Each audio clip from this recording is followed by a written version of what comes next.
తర్వాత ఇప్పుడు ఏంటంటే అల్టిమేట్గా ఏదో ఇది రామోజీరావు గారు కేసు ఓడిపోయారు, నేను కేసు గెలిచాను అని కాదు. నేను అడిగింది జరిగిన దాని మీద పూర్తి విచారణ జరిపించండి అని. కోర్టు వారు చెప్పింది పూర్తి విచారణ జరిపించండి అని. ఇప్పుడు హైకోర్టులో విచారణ స్టార్ట్ అవుతుంది. బహుశా సమ్మర్ వెకేషన్ అయిపోయాక స్టార్ట్ అవుతుంది.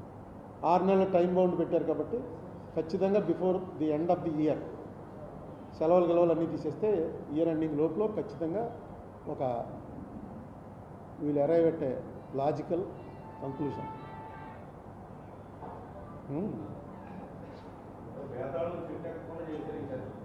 బేతాళుడు చెట్టు ఎక్కకుండా చేసింది నేను కాదు, జడ్జీలు చేసింది.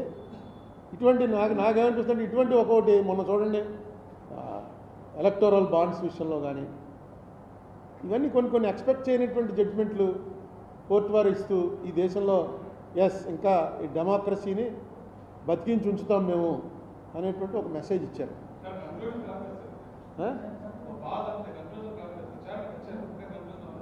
ఏమండి విచారణ వద్దు అని ఎప్పుడు అంటారు మీరు? ఇందులో మనం అర్థం చేసుకోవాల్సింది ఏంటంటే మీ కేసులో విచారణ వద్దు, ఇదేమి మర్డర్ కేసు కాదు, ఇది mismanagement of finances violating act. ఆ వైలేటింగ్ యాక్ట్ కూడా ఏంటి? Amended act. 97 ముందు ఆయన కలెక్ట్ చేసింది తప్పు కాదు, 97కి యాక్ట్ రాలా, 97లో అమెండ్మెంట్ చేశారు. అమెండ్మెంట్ చేసిన తర్వాత ఈయనకి కూడా నోటీస్ ఇచ్చారు, నువ్వు వసూలు చేయడానికి వీల్లేదని. వెంటనే ఈయన నాకు కొంచెం టైం ఇవ్వండి, నేను మా వ్యాపారం అంతా మార్చుకుంటున్నాను, సెటప్ అంతా మారుస్తున్నాను అని చెప్పి అన్నాడు. వాళ్ళు టైం ఇచ్చారు. ఆ టైం ఇచ్చిన తర్వాత ఈయన రిప్లై ఇచ్చాడు, మీరు చెప్పినట్టుగానే మా హెచ్యుఎఫ్ ఇంకా కలెక్ట్ చెయ్యదు అని ఒకటి ఇచ్చాడు లెటర్. ఆ లెటర్ వాళ్ళు తీసుకుని వీళ్ళ అన్ఇన్కార్పొరేటెడ్ బాడీస్ అంటారు, యూఐబీస్లోకి ఇంకా రిజర్వ్ బ్యాంక్ ఇంటర్ఫీర్ అవ్వదు. ఇప్పుడు మా అర్బన్ బ్యాంకులు ఇవన్నీ ఉన్నాయి, వాటి రిజర్వ్ బ్యాంక్ ఎప్పటికప్పుడు పంపుతూ ఉండాలి. చిన్న తేడా వచ్చింది, క్రిసిల్ రేటింగ్ తేడా వచ్చింది, వెంటనే చూసారా మన ఆర్యాపురం అర్బన్ బ్యాంక్ మీద కూడా అంత ప్రాఫిట్లో నడుస్తున్నా దాని మీద కేసులు పెట్టారు. ఏంటంటే చిన్న వైలేషన్, ఏదో డైరెక్టర్ గారి తమ్ముడికి లోన్ ఇచ్చారు, పట్టుకున్నారు, కరెక్ట్గా కట్టేశాడు, అన్నీ చేశాడు, ఇంకేంటంటే అది తప్పది, ఇవ్వకూడదని రూల్ ఉంది, ఇచ్చావు, పట్టుకున్నారు అంతే. దానికి వీళ్ళు ఎక్స్ప్లెనేషన్లు ఇచ్చుకోవాలి. డబ్బు వెనక్కి వచ్చేసింది కదా అంటే కుదరదు. అలాగే ఈయన్ని కూడా హెచ్యుఎఫ్ కలెక్ట్ చేయట్లేదు, అయిపోయింది, మానేసాం, అందరు డబ్బులు వెనక్కి ఇచ్చేసాం అన్న తర్వాత కూడా ఈయన కలెక్ట్ చేస్తూనే ఉన్నాడు. అది నేరం. ఆ నేరానికి పెద్ద శిక్ష పెట్టారు. అయితే ఆ శిక్ష క్రిమినల్ కేసులో శిక్ష కోర్టు వారు 5 ఏళ్ళ సెక్షన్ 5 నెలలు చేయొచ్చు, 5 రోజులు చేయొచ్చు, లేకపోతే మొదటి తప్పిదంగా వదిలేయచ్చు, అదే పెద్ద వయసు వాడు డబ్బులన్నీ కట్టేశాడు ఎందుకు ఈయన ఇమిలేట్ చేయడం అని వదిలేయచ్చు. నేనే అనుకుంటున్నాను. ఇప్పుడు నాకు రామోజీరావు గారిని ఆయన ఏదో నిద్రలేని రాత్రులు తీసుకురావాలనో ఆయన కంగారు పెట్టాలనో ఏంటి నాకు వచ్చే బెనిఫిట్ ఉంటుంది? ఇది ఒక ఇష్యూ. అయితే నేను ఎక్కడ బాధపడ్డానంటే రామోజీరావు గారికి ఇలా చేయడం ఎంత తప్పండి అని చెప్పేసి సిద్ధార్థ లోద్రా అంటే, రామోజీరావు గారు ఎన్ని చేశారు మనం అది కూడా ఆలోచించాలి. వీరయోధుడు యుద్ధంలో మరణిస్తే ఏమీ తప్పు కాదు. ఆయన వీరయోధుడు, ఆయన ఎంతోమందిని నరికాడు. నరకటే అన్ని సూసైడ్లు అయ్యో కూడా మనకు లెక్క కూడా తెలియదు. ఆయన అలాంటి యోధుడి మీదకి ఒక చిన్న బాణం ఏదో వేస్తే ఆ బాణం కూడా ఏదేది గోలియత్ స్టోరీలో లాగా కేట్ల బారు ఇచ్చుకుని కొడుతుంటాడు ఒకడు కుర్రాడు, డేవిడ్ అండ్ గోలియత్ అని బైబిల్ కథల్లో ఉంటుంది. నేను ఏం మాట్లాడతాను, నేను మాడితే ఎంతమంది చూస్తారు? మీ ఈటీవీ ఎంతమంది చూస్తున్నారు, ఈనాడు ఎంతమంది చూస్తున్నారు? ఒక్కసారి 4 రోజులు ఈనాడు తీసి తిరగేయండి. మొత్తం అసలు వారిని వ్యతిరేకించిన వాళ్ళందరూ కూడా దేశద్రోహులు, గంజాయి అమ్మేస్తున్నారు, అన్నీ మొత్తం పక్కవాడిని చంపేస్తారు, ఆస్తులు ఆక్రమించేస్తారు, ఆడవాళ్ళని రేప్ చేస్తారు, మొత్తం ఇవే కథలు. 4 రోజులు తీసి చూడండి. అలాంటి కథ లేకుండా ఒక రోజు ఉందేమో అని. ఎందుకంటే ఆయన ప్రత్యర్థి అంటే అలా కొడతాడు, అది ఆయనకు అలవాటు. అటువంటి వాడి తరఫున సిద్ధార్థ లోద్రా గారు అంటే సిద్ధార్థ లోద్రా మాట్లాడుతున్నాడంటే సిద్ధార్థ లోద్రా మాట్లాడుతున్నట్టు కాదు, అది రామోజీరావు మాట్లాడుతున్నట్టే. ఏమని చెప్తాడు? నాకు 87 ఏళ్ళండి, నాకు ఈ వయసులో ఏంటి నాకు హ్యూమిలియేషన్ నాకనే అంటాడు. ఎందుకంటే ఆయన రిప్రజెంట్ చేస్తూ మాట్లాడుతున్నాడు. సో ఆయన రామోజీరావు, నేను అదే అన్న, రామోజీరావు గారి పేరు చెప్తే మొత్తం రాష్ట్రం తెలుగు వాళ్ళందరూ భయపడుతుంటే నేను రామోజీరావు గారికి భయపడ్డానా ఏంటి? రామోజీరావు గారు నాకు భయపడతాడా? ఏం మాట్లాడుతున్నావు అన్నాను. అన్నదాన్ని మీరు మొత్తం వీడియోలో ఏం పెట్టేశారంటే అందరికీ రామోజీ అంటే భయం, రామోజీకి నేనంటే భయం అని. అదే దాని అర్థం. ఏం చేస్తాం? అది ఇప్పుడున్న సోషల్ మీడియాలో ఉన్న ట్రెండ్. దాని ఏమన్నా వీళ్ళందరూ ఎవడెవడు పెట్టాడు, వాళ్ళందరూ పేర్లు రాసి వీళ్ళందరూ తప్పు చేశారండి. గ్యాగ్ ఆర్డర్ అడిగారు. అది గ్యాగ్ ఆర్డర్ అంటే నోరు మూసేయాలి. ఆ విషయం నేను ఎత్తకూడదు అనమాట. ఈ మార్గదర్శి విషయానికి ఎత్తకూడదు అని ఒక ఆర్డర్ ఇవ్వండి. ఇతను బయటికి వెళ్ళి పెద్ద ఆయనకి ఎంత హ్యూమిలియేషన్ క్రియేట్ చేస్తున్నాడో చూడండి. నేను ఏంటి కేసు అంతా అయిపోయి డిక్టేషన్ అయిపోయాక అప్పుడు కూడా నేను మాట్లాడాల. సడన్గా మన వాళ్ళు ఎంత యాక్టివ్ అంటే నేను సిద్ధాంతం వదరా నువ్వు మొన్న ఏమిచ్చావు ఒకటి కోర్టులో న్యాయం జరగకపోతే వెంటనే ఆయుధాలు చేతపట్టండి అని ఇచ్చావు కదా అని ఇస్తే నేను ఏమన్నా మాట్లాడానా? ఏదో నీ ఇమోషను నువ్వు ఫెయిల్ అయ్యావన్న బాధలో ఇచ్చుంటావు అనుకున్నాను. నువ్వు ఇప్పుడు నా గురించి ఇలా మాట్లాడడం కరెక్టా అంటే జడ్జి గారితో నేను ఎప్పుడూ అనలేదు అన్నాడు. నేను ఎప్పుడు అనలేదు అలాగా అన్నాడు. అంటే జడ్జి గారు ఈ లోపల అది నేను మన వాళ్ళు యాక్టివ్నెస్ చెప్తున్నాను. ఇక్కడ ఉన్నాడో లేదో మనవాడు వెంటనే టక్కన పంపించాడు. పెట్టది కోర్టులో ఇంకా ఉన్నాను. ఇదిగో ఇలా సిద్ధార్థ ట్వీట్,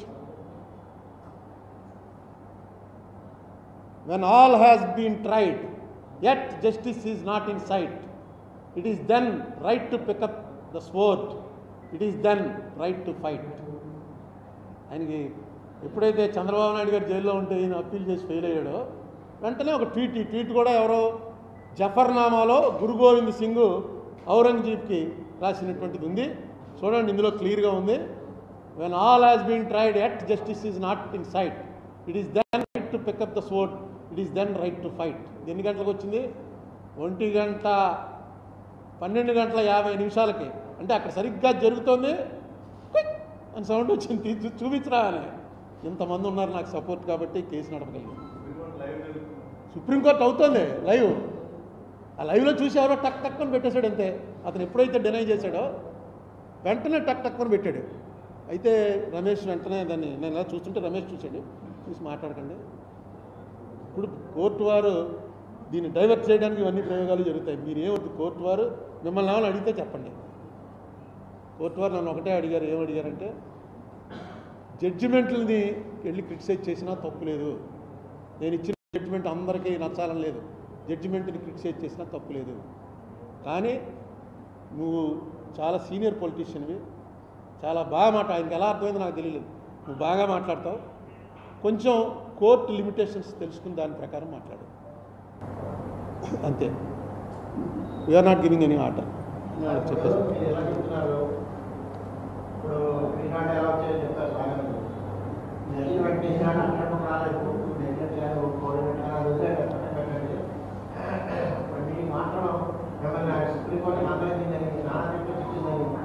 తర్వాత గౌరవ సూచమని మిమ్మల్ని చెట్లు చివాట్లు పెట్టి చివాట్లకి చూస్తే సిచ్యువేషన్ తిరుగుబడవడం వల్ల అని చెప్తూ ఈ జాతరలో విపరీతమైన ప్రచారం జరిగింది. ఏమంటే వాట్సాప్ యూనివర్సిటీలో గొప్పవాడిని పెద్ద తప్పు పట్టుకుని వేధిస్తున్నాడు, అడ్డుకుమారుడికి ప్రపంచంలో చెప్పుకుంటారని ఒక ఇంచుమించు మీరు సాయంత్రం కూడా అవ్వకుండానే 15 ఛానల్స్లో ప్రచారం చేశారు. అంటే ఇప్పుడు ఏదైనా పేపర్ ఇప్పుడు ఆంధ్రజ్యోతిలో రాశారు, చిన్నది రాస్తూ అందులో మాట్లాడద్దు అన్నారు అని రాశారు. ఆంధ్రజ్యోతి ఒక రిప్యూటెడ్ పేపర్ కాబట్టి అందులో రాసింది మనం పరిగణలోకి తీసుకోవాలి. తప్పని ఇప్పుడు ఆంధ్రజ్యోతి వాళ్ళు ఎవరున్నారో అది వాళ్ళు రేపు రాస్తారు ఇలా చెప్పాడు. అది వాళ్ళకి అక్కడి నుంచి వచ్చిన రిపోర్టరు అభిమానం ఉండొచ్చు. ఇప్పుడు ఈ రామోజీరావు గారికి చాలామంది అభిమానులు ఉన్నారు. నేను ఆఫ్టర్ ఆల్ గారిని నాకే ఇంతమంది ఇలా వెంటనే పంపించేటువంటి ఫ్రెండ్స్ ఉంటే రామోజీరావు గారిది ఎంత సెటప్ ఎన్నేళ్ళ నుంచి అదే కదా నేను పడుతున్న బాధ. ఇదే ఇంకోటి చేస్తుంటే నేను ఇంత పట్టించుకోను. ఒక పెద్దవాడు ఎప్పుడు బోల్సార్లు చెప్పాను ఇక్కడ, యద్యదాచరతి శ్రేష్ఠస్తత్త దేవేతరో జన సయత్ ప్రమాణం కురితే లోకస్తదనువర్తతే. ఒక ఉత్తమమైన ఉన్నతమైన స్థానంలో ఉన్నవాడు తప్పు చెప్పకూడదు, తప్పు చేయకూడదు. ఎందుకు చేయకూడదంటే వీడిని ఇమిటేట్ చేసేవాళ్ళు చాలామంది ఉంటారు. ఆయనే చేశాడండి, తప్పే ఉందండి, అంత పెద్దవాడే చేశాడండి. ఈయన రామోజీరావు గారు ఏంటి, రోజు లోకం ఎలా నడవాలో నిర్దేశించేటువంటి వ్యక్తి. ఎవరు పొద్దున్న తూర్పున ఆయన రేపు పడమటను ఉదయించిన సూర్యుడు అని చెప్పి టప్పని చెప్పి హెడ్డింగ్ పెడితే 50% నమ్మే జనం ఉన్నారు. ఈనాడులో రాశారండి. ఈనాడులో రాసిన తర్వాత ఏదో ఎక్కడో ఉదయించుంటాడు, పడమట ఉదయించుంటాడు, లేకపోతే వాళ్ళు ఎందుకు రాస్తారండి. ఆ క్రెడిబిలిటీ సంపాదించుకున్నాడు ఆయన. ఆ క్రెడిబిలిటీ సంపాదించుకున్న వ్యక్తి దాన్ని మిస్యూజ్ చేస్తున్నప్పుడు మనం నిలబెట్టలేకపోతే ఆయన ఏవైతే మనకి చెప్పాడో వాటిని ఆచరించినట్లు లెక్క.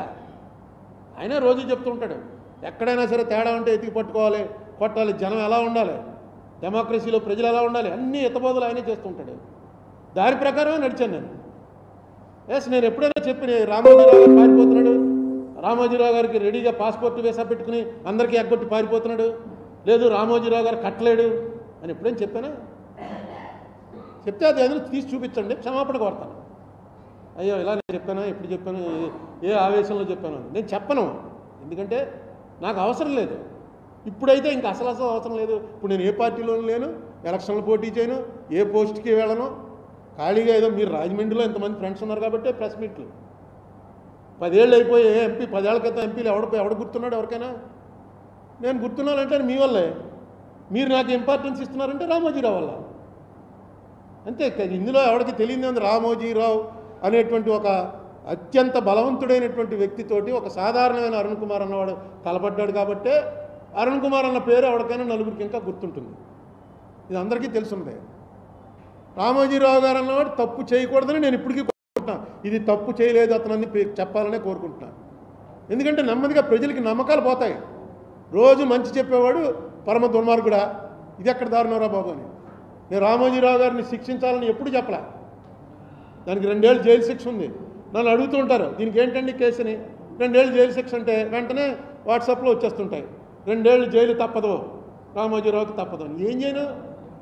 బాలకృష్ణకి బట్టలు ఇప్పేసిన ఉండవల్లి, పక్కనే పవన్ కళ్యాణ్ పక్కపక్క అంటే నాకే ఆశ్చర్యం చూసాను. బాలకృష్ణ నాశనం, ఎప్పుడు బాలకృష్ణ టాపిక్కే రాలేదు ఏంటిదని. అంతే పెట్టేస్తున్నారు. ఏవో మీకే తెలియాలి. అది ఆ స్ట్రైకింగ్ బట్టి, దాన్ని వ్యూయర్షిప్ని బట్టి పేమెంట్ వస్తుంది యూట్యూబ్ నుంచి అని. వ్యూయర్షిప్ రావాలంటే నేను మాట్లాడినట్టు పెడితే రాదు కాబట్టి ఏదో తేడా ఎడ్డింగ్ పెడితే వస్తుంది. ఇగో మానాడు పెట్టాడు ఒకసారి, పెడితే ఒక ఆయన నాకు శత్రువు అయిపోయి ఇప్పటికీ రోజు తిడుతూ ఉంటాడు. హెడ్డింగ్ వేరు, అసలు లోపల నేను ఏమన్నా ఆ మాట. ఆయన హెడ్డింగ్, వాళ్ళకి టైం ఉండదు, హెడ్డింగే చూసుకుంటారు. హెడ్డింగ్ చూసుకుని శత్రువు అయిపోయాడు అంతే. రోజు అతను వచ్చాడంటే మొట్టమొదటి అసలు ఈ ప్రపంచం ఇలా అన్యాయం అయిపోవడానికి కారణం ఏంటంటే అరుణ్ కుమార్ అంటాడు. సర్వనాశనం చేస్తాడు అరుణ్ కుమార్ ఈ దేశాన్ని అంటాడు.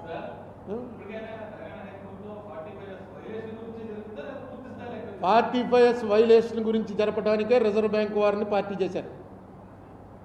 ఆంధ్ర తెలంగాణ ప్రభుత్వాలను ఎందుకు పార్టీ చేశారంటే వీళ్ళు ఇచ్చినటువంటి 70 దస్త్రాల్లో 2,70,000 పేర్లు వాళ్ళందరికీ డబ్బులు ఇచ్చేసామని ఏదైతే చెప్తున్నారో అది కరెక్టా కాదా?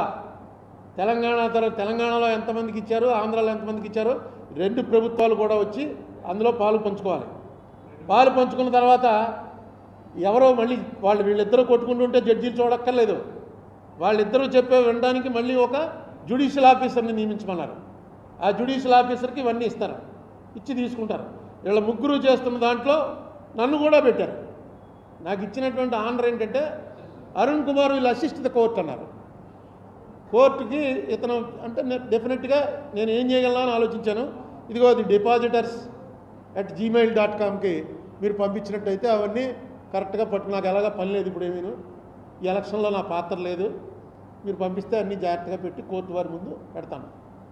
మీ అడ్రస్లు లేకపోయినా మీ ఇందులో చాలామంది ఉప్పారం దొంగనా కూడా కానీ ఇలాంటి రకరకాలు పెడుతుంటారు, పెట్టండి, ఏం పర్వాలేదు, మీ ఓపిక, నాకేమీ నష్టం లేదు. మామూలుగా రోజు ఎవడో తిట్టకపోతే మా బాగుంటలేదు అందుకని ఎవడో తిడుతూ ఉండండి. అదే కోర్టు అడిగింది, ఎలా వాళ్ళకి రెమెడీ ఏంటి? ఇందాక చెప్పాను కదా, నీకు 10,000 వచ్చింది, నీకు 14,000 రావాలి. కానీ ఈనాడు రామోజీరావుతో ఏం పడతావు, వచ్చింది లేరా బాబు 10,000 వచ్చింది అదే చాలని. అప్పుడు నువ్వు నాకు రాస్తావు, ఇదిగో పలానా డేట్ నాడు నాకు 10,000 ఇచ్చారు కానీ 2 ఏళ్ళు ఆలస్యంగా ఇచ్చారు, ఈ 2 ఏళ్ళు ఇంట్రెస్ట్ లెక్క కట్టి నాకు ఇప్పించండి. నువ్వు ఫిగర్ కూడా ఎక్కలే, నాకు ఎంత వస్తుంది అంత వస్తుందని. నీకు ఉన్నటువంటి డిపాజిట్ ఫారం మీద ఎంత డబ్బు అయితే నీకు ఇస్తామన్నారో అంత డబ్బు ఏ రోజు ఇచ్చారు, ఏ రోజు ఇస్తా అన్నారు అన్న డీటెయిల్స్ చాలు. ఆ ఇచ్చిన డేట్కి ఇస్తానన్న డేట్కి మధ్యన ఉన్న గ్యాప్కి వాళ్ళే చెప్పారు ఏమని, ఇంక్లూడింగ్ యాక్యూర్డ్ ఇంట్రెస్ట్ పే చేసామని చెప్పారు. ఆ ఎక్యూర్డ్ ఇంట్రెస్ట్తో పే చేస్తే 54 కోట్లు అవ్వదు ఇంట్రెస్ట్, 540 కోట్లు 1,500 కోట్లు అవుతుంది. అందుకని నాకు అప్పటి నుంచి అనుమానం ఉంది. ఇప్పుడు కోర్టు వారే డైరెక్ట్గా చెప్పారు కాబట్టి ఇప్పుడు మళ్ళీ కొత్తగా ఈ విషయం తీసుకొచ్చి దీని మీద మళ్ళీ సంవత్సరాలు ఏం నడుపుతామని ఇప్పుడు కోర్టు వారు అన్నీ మొత్తం దీనికి సంబంధించిన మొత్తం విచారణ ఈ కోర్టు సుప్రీంకోర్టు ఇచ్చిన జడ్జిమెంట్లో మొత్తం విచారణ జరుగుతుంది. వస్తే ఇవ్వాల్సి ఉంటే వస్తారు, లేదు ఇచ్చేసాడు అనుకోండి ఆయన మీకు 2 ఏళ్ళు ఆలస్యంగా మొత్తం ఇంట్రెస్ట్తో డబ్బు పే చేసాడండి. పే చేసేస్తే ఎక్కువ అవ్వాలి ఇక్కడ. అది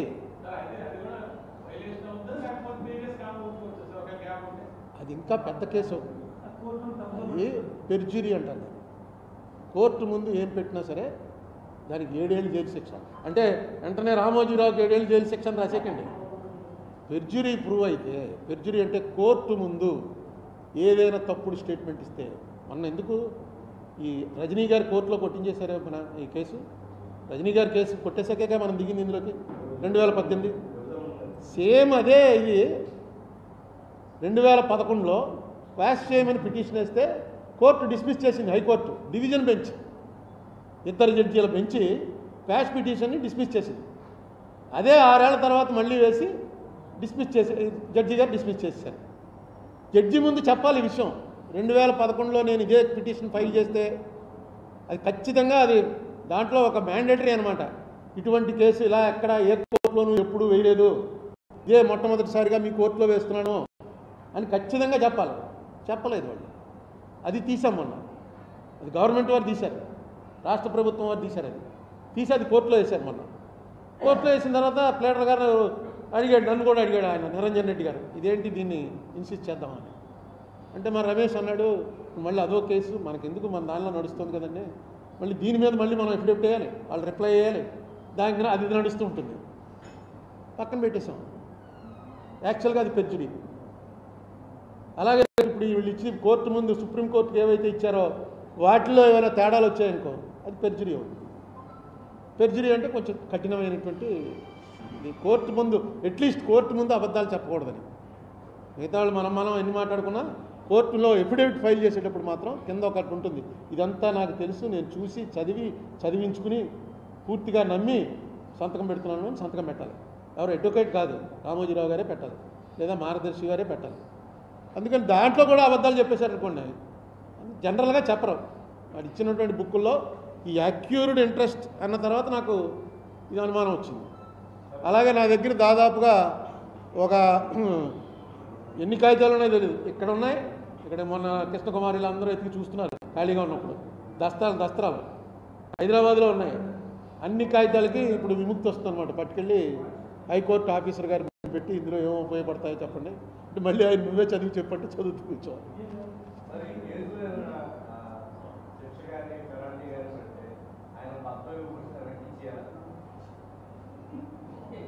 ఏదో ఇప్పుడు నువ్వు ఈ వాట్సాప్ యూనివర్సిటీ గురించి అడక్క క్వశ్చన్ ఏమో ఇప్పుడు ఇలాంటిది నా దృష్టిలో ఉన్నాయేమో తెలియదు. ఫస్ట్ ఆఫ్ ఇట్స్ కైండ్ కేసే. ఇటువంటి పర్సనాలిటీ నేను ఇంత ముందు కూడా చాలాసార్లు చెప్పాను, ఇండియాలో ఒకే వ్యక్తి ఇంత పవర్ఫుల్ వ్యక్తి నేను ఇంకోటి చూడలే. అంటే ఈయన ఇప్పటివరకు చూడలేదు, నేను టీవీలో వాటిలో చూశాను. రామోజీరావు గారి కన్నా పవర్ఫుల్ వ్యక్తి ఇంకొకళ్ళని నాకు కనపట్లేదు. మీకు ఎవరికైనా కనపడచ్చు, ఎందుకంటే అన్ని పార్టీల్లోనూ ఆయనకు ఆ పలుకుబడింది. అటువంటి వ్యక్తి కాబట్టే ఈ కేసు మీద ఎంత ఇంట్రెస్ట్ నేను చూపించాను, మీరు చూపించాను. ఇదే మామూలుగా ప్రకాశ్ నగర్లో అప్పలకొండ ఉన్నాడు కానీ అటు చాలా డబ్బులు దొబ్బేస్తున్నాడు అంటే పోలీస్ స్టేషన్లో కంప్లైంట్ చేయని పోతారు, అంతే కదా. మాకేం పని లేదనుకుంటున్నావా, మీరు వచ్చి ఒక్కసారి ఆ కెమెరా ఫోటో తీయాలన్నా డబ్బులు తీసుకుంటున్నట్టుగానే అంత దోపిడీ చేసేస్తున్నాడు అంటే ఎవడైనా వెళ్తాడా? ఆయన కాబట్టే దీనికి ఇంత ఇంపార్టెన్స్ వచ్చింది. పరువు నష్టం అంటే అది వెళ్ళి దాన్ని అడ్వాన్స్ చేయించుకుని ఇప్పుడు కాదు, ఎప్పుడైతే Jaganmohan Reddy government chit fund, నా మీద పరువు నష్టం దావా వేసింది చిట్ ఫండ్ వారు, ఫైనాన్షియర్స్ వారు కాదు, మార్గదర్శి చిట్ ఫండ్ కంపెనీ వారు నా మీద పరువు నష్టం దావా వేస్తూ ఏం చెప్పారంటే, ఎవడో రామోజీరావు ఏదో అన్నాడని నువ్వు మా మార్గదర్శిని తప్పు పడతావా? అందులో అంటే రామోజీరావుకి మాకు ఏ సంబంధం లేదు, రామోజీరావు అన్నాడని నువ్వు ప్రెస్ మీట్ పెట్టి మమ్మల్ని ఏమో మార్గదర్శి చిట్ ఫండ్స్ తప్పులు చేస్తున్నావు. దానికి ఈ 2 ఏళ్ల క్రితం అనుకుంటాను ఇక్కడ గవర్నమెంట్ వారు ఎవరైతే అఫిడవిట్ చేశాడో ఆయన్నే పిలిచి ఇంట్రాగేట్ చేశారు. ఆయన ఇంట్రాగేషన్లో ఒప్పుకున్నాడు, ఎవరయ్యా మీ బాస్ అంటే రామోజీరావు, మీ చైర్మన్ ఎవరో రామోజీరావు, అన్నీ రికార్డ్ అయి ఉన్నాయి. అది పట్టుకెళ్ళి ట్రయల్ కోర్టులో వేసి ట్రయల్ స్టార్ట్, అది కూడా చేస్తాను. ఇప్పుడు అలాగా ఖాళీగానే ఉన్నాను కదా.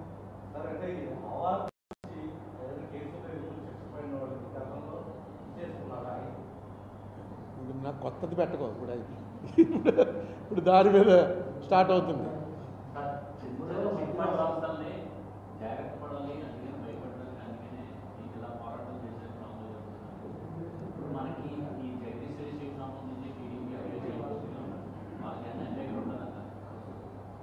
అండ్ అసలు మన ఆంధ్రప్రదేశ్లో నాకు తెలిసి చిట్ ఫండ్ యాక్ట్ ఎవడో ఫాలో అవట్లా.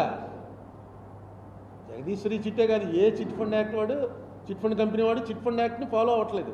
చిట్ ఫండ్ యాక్ట్ ప్రకారం ఫస్ట్ది ఏంటంటే, చిట్ ఫండ్ యాక్ట్ అనేది పుట్టినరోజునే ఫస్ట్ పెట్టింది, చిట్ ఫండ్ కంపెనీ నడుపుతున్నవాడు వేరే వ్యాపారాలు చేయకూడదు. నువ్వు చిట్ ఫండ్ కంపెనీ పెట్టావు, మేమందరం చీటీ పాటలు తీసుకొచ్చి నీ దగ్గర డబ్బులు పెట్టాం, ఈ డబ్బులు పెట్టి నువ్వు ఒక వ్యాపారం పెట్టావు, ఆ వ్యాపారం స్వీట్ షాప్ ఒకటి పెట్టావు, ఆ స్వీట్ షాప్ బాగా అమ్ముతుందనుకో మాకు బాగానే ఇచ్చేస్తావు డబ్బులు, స్వీట్ షాప్ దివాళా తీసింది, చిట్ ఫండ్ కంపెనీ ఎత్తేసిపోతావు. అదే జరిగాయి నేను. ఎవడో జనాలను మోసం చేసి ఎత్తుకుపోదామని ఏ వ్యాపారం మొదలెట్టాడు, గత్యంతరం లేక పారిపోతాడు. చిట్ ఫండ్ కంపెనీలో అలాంటి అవకాశం ఇవ్వకూడదనే 82లో అనుకుంటాను దీన్ని సిస్టమైజ్ చేయాలి. చాలా కంపెనీలు ఎత్తేస్తున్నారు. మన రాజమండ్రిలో మా మదర్ ఇంటికి వచ్చి ఎవడో నీలాంటాడో నాలంటాడో ఇంటికి క్లోజ్లో వాడికి 1% కమిషన్ వస్తుంది. ఏమంటే మీరు ఒక చీటీలో చేరండి, నెలకు 5,000 కడితే చాలు, మీకు ఆ సంవత్సరం అయ్యేటోడికి ఎంత వస్తుంది, ఇంత వడ్డీ కడుతుంది, నీకేమొస్తుందా ఇందులో అంటే నాకు ఇది చేర్పిస్తే నాకు 5,000 వస్తుందండి. చేరేవారు అలా బోల్ డబ్బులు పోయాయి. అలాగే ఈనాడులో కూడా చేరారు. ఈ మార్గదర్శిలో ఈనాడు చూసి చేరారు. అయితే మార్గదర్శి ఎవరికి తెలుసు, ఈనాడు రామోజీరావు గారి కంపెనీ అండి. అందుకని రామోజీరావు తప్పు చేయడు, ఎందుకు చేస్తాడు, రామోజీరావుకి నా డబ్బులు ఎందుకు కావాలి అంత పెద్దవాడికి అని చేరారు.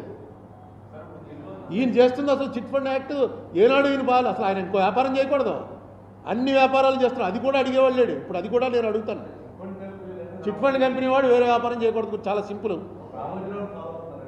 అందరూ రామోజీరావు గారు లేకపోతే ఏముంటుంది, చిట్ రిజిస్టర్ చేసేటప్పుడు చూడాలి వీడికి ఇంకే వ్యాపారాలు ఏమి చోట్ల సంతకం పెట్టున్నారు, ఇచ్చేస్తున్నారు. ఇదే జరుగుతుంది ఇక్కడ. అసలు కంపెనీ యాక్ట్ ప్రకారం మేము చేస్తున్నాం అని అంటారు. Company act, chit fund act వేరు. చిట్ ఫండ్ యాక్ట్ నువ్వు ఏ యాక్ట్ ఉందో ఆ యాక్ట్ ఫాలో అవ్వాలి. నువ్వు కంపెనీ యాక్ట్ ప్రకారం ప్రింటింగ్ ప్రెస్ పెట్టుకున్నావు, కృష్ణకుమార్ అనుకో, ప్రింటింగ్ ప్రెస్ పెట్టుకుని కరెక్ట్గా ప్రింటింగ్ ప్రెస్కి ఏ సంవత్సరం ఎన్ని ప్రింట్ చేసావు అన్నీ కూడా కంపెనీ రిజిస్టర్కి పంపించేస్తున్నావు. వాడు ఆడిట్ చేస్తున్నాడు, వచ్చేస్తుంటే టక్మని చెప్పి నీ దగ్గర దొంగ నోట్లు ప్రింట్ చేస్తున్నావు అని పట్టుకున్నారు పోలీసు వాళ్ళు వచ్చి. చేస్తే దొంగ నోట్లు రిజర్వ్ బ్యాంక్ యాక్ట్ నాకు వర్తించదండి, నేను కంపెనీ యాక్ట్ ప్రకారం నా కంపెనీ పెట్టుకున్నాను, నేను దొంగ నోట్లు చేస్తున్నాను, దొంగ నోట్లు చాలామంది చేయట్లేదు, అరుణ్ కుమార్ అడుగుతున్నాడు, నేను ప్రింటింగ్ చేసి ఇస్తున్నాను, ఏ ప్రింటింగ్ అయినా చేయబడను అని పెట్టాంగా బోర్డు, అని చేయకూడదంటే అలాగా ఇదే ఆర్గ్యుమెంట్. ఆయన చేస్తున్న ఆర్గ్యుమెంట్ ఇదే. ఇది అర్థం అవడం కోసం చెప్పాను. అంటే ఆయన దొంగ నోట్లు ప్రింట్ చేస్తున్నాడా అని మీరు పెట్టేస్తే నేనేం చేయలేను, కానీ ఇదే ఆర్గ్యుమెంట్. దానికి ఖచ్చితంగా రిజర్వ్ బ్యాంక్ యాక్ట్ ప్రకారం వాళ్ళ మింట్ ఉంటుంది, వాళ్ళ ప్రింటింగ్ ప్రెస్ ఉంటాయి, అక్కడ తప్ప ఎవడు ప్రింట్ చేసినా సరే అది నేరం, చాలా భయంకరమైన శిక్షలు ఉంటాయి. అది నాకెందుకు వర్తిస్తుందండి, నేను కంపెనీ యాక్ట్ ఫాలో అవుతున్నా లేదో చూడండి.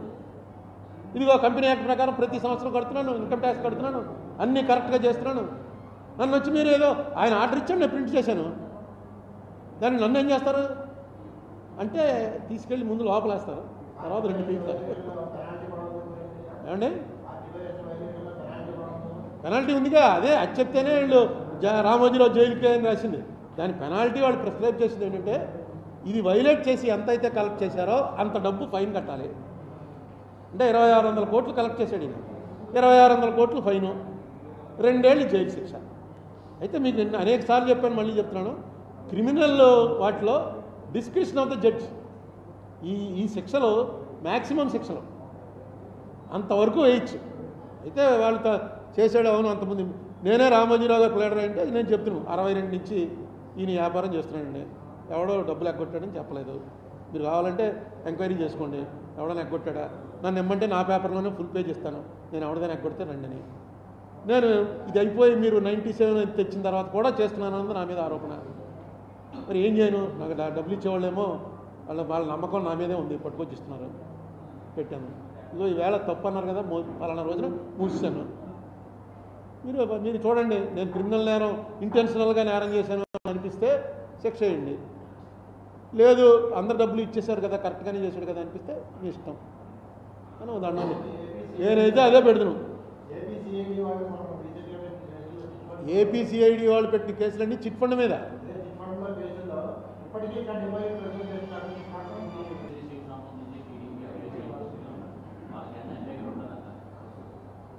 అండ్ అసలు మన ఆంధ్రప్రదేశ్లో నాకు తెలిసి చిట్ ఫండ్ యాక్ట్ ఎవడో ఫాలో అవట్లా. జగదీశ్వరి చిట్టే కాదు, ఏ చిట్ ఫండ్ యాక్ట్ వాడు, చిట్ ఫండ్ కంపెనీ వాడు చిట్ ఫండ్ యాక్ట్ని ఫాలో అవ్వట్లేదు. చిట్ ఫండ్ యాక్ట్ ప్రకారం ఫస్ట్ది ఏంటంటే, చిట్ ఫండ్ యాక్ట్ అనేది పుట్టినరోజునే ఫస్ట్ పెట్టింది. చిట్ ఫండ్ కంపెనీ నడుపుతున్నవాడు వేరే వ్యాపారాలు చేయకూడదు. నువ్వు చిట్ ఫండ్ కంపెనీ పెట్టావు, మేమందరం చీటీ పాటలు తీసుకొచ్చి నీ దగ్గర డబ్బులు పెట్టాం. ఈ డబ్బుని పెట్టి నువ్వు ఒక వ్యాపారం పెట్టావు. ఆ వ్యాపారం స్వీట్ షాప్ ఒకటి పెట్టావు. ఆ స్వీట్ షాప్ బాగా అమ్ముతుంది అనుకో, మాకు బాగానే ఇచ్చేస్తావు డబ్బులు. స్వీట్ షాప్ దివాళా తీసింది, చిట్ ఫండ్ కంపెనీ ఎత్తేసిపోతావు. అదే జరిగాయి. నేను ఎవడో జనాలను మోసం చేసి ఎత్తుకుపోదామని ఏ వ్యాపారం మొదలెట్టావు, గత్యంతరం లేక పారిపోతాడు. చిట్ ఫండ్ కంపెనీలో అలాంటి అవకాశం ఇవ్వకూడదనే 82లో అనుకుంటాను దీన్ని సిస్టమైజ్ చేయాలి. చాలా కంపెనీలు ఎత్తేస్తున్నారు. మన రాజమండ్రిలో మా మదర్ ఇంటికి వచ్చేవాడో నీలాంటాడో నాలాంటాడో ఇంటికి క్లోజ్లో వాడికి 1% కమిషన్ వస్తుంది. ఏమంటే మీరు ఒక చీటీలో చేరండి, నెలకు 5,000 కడితే చాలు, మీకు ఆ సంవత్సరం అయ్యేటోడికి ఎంత వస్తుంది, ఎంత వడ్డీ కడుతుంది, నీకేమొస్తుందా ఇందులో అంటే నాకు ఇది చేర్పిస్తే నాకు 5,000 వస్తుందండి. చేరేవారు. అలా బోల్డ్ డబ్బులు పోయాయి. అలాగే ఈనాడులో కూడా చేరారు. ఈ మార్గదర్శిలో ఈనాడు చూసి చేరారు. అయితే మార్గదర్శి ఎవరికి తెలుసు? ఈనాడు రామోజీరావు గారి కంపెనీ అండి. అందుకని రామోజీరావు తప్పు చేయడు. ఎందుకు చేస్తాడు? రామోజీరావుకి నా డబ్బులు ఎందుకు కావాలి అంత పెద్దవాడికి అని చేరారు. ఈయన చేస్తుంది అసలు చిట్ ఫండ్ యాక్ట్ ఏనాడు ఈయన బాగా అసలు ఆయన ఇంకో వ్యాపారం చేయకూడదు, అన్ని వ్యాపారాలు చేస్తున్నారు. అది కూడా అడిగేవాళ్ళు లేడు. ఇప్పుడు అది కూడా నేను అడుగుతాను. చిట్ ఫండ్ కంపెనీ వాడు వేరే వ్యాపారం చేయకూడదు. చాలా సింపుల్. అందరూ రామోజీరావు గారు లేకపోతే ఉంటుంది. చిట్ రిజిస్టర్ చేసేటప్పుడు చూడాలి వీడికి ఇంకే వ్యాపారాలు ఏమి చోట్ల సంతకం పెట్టున్నారు చేస్తున్నారు. ఇదే జరుగుతుంది ఇక్కడ. అసలు కంపెనీ యాక్ట్ ప్రకారం మేము చేస్తున్నాం అని అంటారు. Company act chit fund act వేరు. చిట్ ఫండ్ యాక్ట్ నువ్వు ఏ యాక్ట్ ఉందో ఆ యాక్ట్ ఫాలో అవ్వాలి. నువ్వు కంపెనీ యాక్ట్ ప్రకారం ప్రింటింగ్ ప్రెస్ పెట్టుకున్నావు, కృష్ణకుమార్ అనుకో, ప్రింటింగ్ ప్రెస్ పెట్టుకుని కరెక్ట్గా ప్రింటింగ్ ప్రెస్కి ఏ సంవత్సరం ఎన్ని ప్రింట్ చేసావు అన్నీ కూడా కంపెనీ రిజిస్టర్కి పంపించేస్తున్నావు. వాడు ఆడిట్ చేస్తున్నాడు, వచ్చేస్తుంటే టక్మని చెప్పి నీ దగ్గర దొంగ నోట్లు ప్రింట్ చేస్తున్నావు అని పట్టుకున్నారు పోలీసు వాళ్ళు వచ్చి. చేస్తే దొంగ నోట్లు రిజర్వ్ బ్యాంక్ యాక్ట్ నాకు వర్తించదండి, నేను కంపెనీ యాక్ట్ ప్రకారం నా కంపెనీ పెట్టుకున్నాను, నేను దొంగ నోట్లు చేస్తున్నాను. దొంగ నోట్లు చాలామంది చేయట్లేదు, అరుణ్ కుమార్ అడుగుతున్నాడు, నేను ప్రింటింగ్ చేసి ఇస్తున్నాను. ఏ ప్రింటింగ్ అయినా చేయబడను అని పెట్టాంగా బోర్డు అని చేయకూడదంటే అలాగా ఇదే ఆర్గ్యుమెంట్. ఆయన చేస్తున్న ఆర్గ్యుమెంట్ ఇదే. ఇది అర్థం అవడం కోసం చెప్పాను. అంటే ఆయన దొంగ నోట్లు ప్రింట్ చేస్తున్నాడా అని మీరు పెట్టేస్తే నేనేం చేయలేను. కానీ ఇదే ఆర్గ్యుమెంట్. దానికి ఖచ్చితంగా రిజర్వ్ బ్యాంక్ యాక్ట్ ప్రకారం వాళ్ళ మింట్ ఉంటుంది, వాళ్ళ ప్రింటింగ్ ప్రెస్ ఉంటాయి. అక్కడ తప్ప ఎవడు ప్రింట్ చేసినా సరే అది నేరం. చాలా భయంకరమైన శిక్షలు ఉంటాయి. అది నాకెందుకు వర్తిస్తుందండి? నేను కంపెనీ యాక్ట్ ఫాలో అవుతున్నా లేదా చూడండి. ఇదిగో కంపెనీ యాక్ట్ ప్రకారం ప్రతి సంవత్సరం కడుతున్నాను, ఇన్కమ్ ట్యాక్స్ కడుతున్నాను, అన్నీ కరెక్ట్గా చేస్తున్నాను. నన్ను వచ్చి మీరు ఏదో ఆయన ఆర్డర్ ఇచ్చాడు నేను ప్రింట్ చేశాను, దాన్ని నన్ను ఏం చేస్తారు అంటే తీసుకెళ్ళి ముందు లోపలేస్తారు, తర్వాత 2 పీకుతారు. ఏమండి పెనాల్టీ ఉందిగా, అదే అది చెప్తేనే వీళ్ళు రామోజీరావు జైలుకి అని రాసింది. దాని పెనాల్టీ వాళ్ళు ప్రిస్క్రైబ్ చేసింది ఏంటంటే ఇది వైలేట్ చేసి ఎంత అయితే కలెక్ట్ చేశారో అంత డబ్బు ఫైన్ కట్టాలి. అంటే 2,600 కోట్లు కలెక్ట్ చేశాడు ఈయన, 2,600 కోట్లు ఫైను, 2 ఏళ్ళు జైలు శిక్ష. అయితే మీకు నేను అనేక సార్లు చెప్పాను, మళ్ళీ చెప్తున్నాను, క్రిమినల్ వాటిలో డిస్క్రిప్షన్ ఆఫ్ ద జడ్జ్ ఈ శిక్షలు మ్యాక్సిమం శిక్షలు అంతవరకు వేయచ్చు. అయితే వాళ్ళు చేసాడు. అవును, అంతమంది నేనే రామోజీరావు గారు ప్లేడర్ అంటే నేను చెప్తున్నాను 62 నుంచి ఈయన వ్యాపారం చేస్తున్నానండి, ఎవడో డబ్బులు ఎగ్గొట్టాడని చెప్పలేదు. మీరు కావాలంటే ఎంక్వైరీ చేసుకోండి, ఎవడైనా ఎగ్గొట్టాడా, నన్ను ఇమ్మంటే నా పేపర్లోనే ఫుల్ పేజ్ ఇస్తాను, నేను ఎవడదైనా ఎగ్గొడితే రండి అని. నేను ఇది అయిపోయి మీరు 97 తెచ్చిన తర్వాత కూడా చేస్తున్నానన్నది నా మీద ఆరోపణ. మరి ఏం చేయను? నాకు డబ్బులు ఇచ్చేవాళ్ళేమో వాళ్ళ నమ్మకం నా మీదే ఉంది, పట్టుకొచ్చి ఇస్తున్నారు, పెట్టాను. ఇదో ఈవేళ తప్పు అన్నారు కదా, పలానా రోజున మూసాను. మీరు చూడండి, నేను క్రిమినల్ నేరం ఇంటెన్షనల్గా నేరం చేశాను అనిపిస్తే శిక్ష వేయండి, లేదు అందరు డబ్బులు ఇచ్చేశారు కదా కరెక్ట్గానే చేశాడు కదా అనిపిస్తే మీ ఇష్టం అని దండం. నేనైతే అదే పెడుతున్నాను. ఏపీసీఐడి వాళ్ళు పెట్టిన కేసులన్నీ చిట్ ఫండ్ మీద.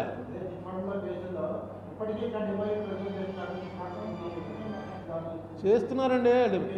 మీకు గవర్నమెంట్ వారు పెట్టేటప్పుడు అక్కడ కేసు ఉంటేనే పెడతారు. రామోజీరావు గారు పేపర్లో రాసేసినట్టుగా గవర్నమెంట్ వారు రాయటం కుదరదు. మీరు ముందు అందరూ తెలుసుకోండి, అది తెలుగుదేశం గవర్నమెంట్ అవని, కాంగ్రెస్ గవర్నమెంట్ అవని, వైసీపీ గవర్నమెంట్ అవని, గవర్నమెంట్లో ఒక ఆఫీసర్ ఒక కేసు పెడుతున్నాడంటే ఆ కేసులో సబ్స్టెన్స్ ఉంటేనే పెడతాడు, లేదా వాడి జీవితం పోగొట్టుకోవడానికి సిద్ధపడి పెడతాడు. ఎందుకంటే వాడిని అన్నీ రాయాలి. ఇప్పుడు ఈ స్కాముల కేసులు అవి పెట్టేశాడండి, జగన్ ఫోన్ చేసి చెప్పేశాడండి, చంద్రబాబు పెట్టేయమన్నాడండి, ఇవన్నీ ఉత్తినే పేపర్లో, ఈనాడులోనూ మిగతా పేపర్లో రాసేవి తప్ప వీళ్ళు పెట్టేయమంటే పెట్టేయడానికి అక్కడ ఆఫీసర్లు ఏమి ఈ గవర్నమెంట్ ఉంటుందో ఇంకో గవర్నమెంట్ ఉంటుందో ఎవరికి తెలుసు. చిట్ ఫండ్ కంపెనీ మీద పెట్టిన కేసులు 100% కరెక్ట్. ఇదే నేను చెప్పినందుకు నా మీద డెఫినేషన్ కేసు వేశారు. ఇదే నేను 2007లో చెప్పాను. చిట్ ఫండ్ కంపెనీ యాక్ట్ వాళ్ళు ఫాలో అవ్వట్లేదు, చిట్ ఫండ్ యాక్ట్ ప్రకారం ఖచ్చితంగా డబ్బు తీసుకెళ్ళి బ్యాంకులో పెట్టాలి, వాళ్ళు ఏనాడు బ్యాంకులో పెట్టలేదు. ఇక అంతకన్నా వైలేషన్ ఉంటుంది. ఆ డబ్బే తీసుకొచ్చి మార్గదర్శి ఫైనాన్షియర్స్ అన్న దాంట్లో పెట్టారు. ఆ డబ్బే తీసుకెళ్ళి ఉషోదయాలో పెట్టారు. రామోజీ ఫిల్మ్ సిటీ ఎలా కొన్నారు? ఈ డబ్బుతోటే కొన్నారు. ఈ డబ్బు ఎవరిది? ప్రజలది. ప్రజలకు వడ్డీ ఇచ్చేసాం కదా అంటున్నారు.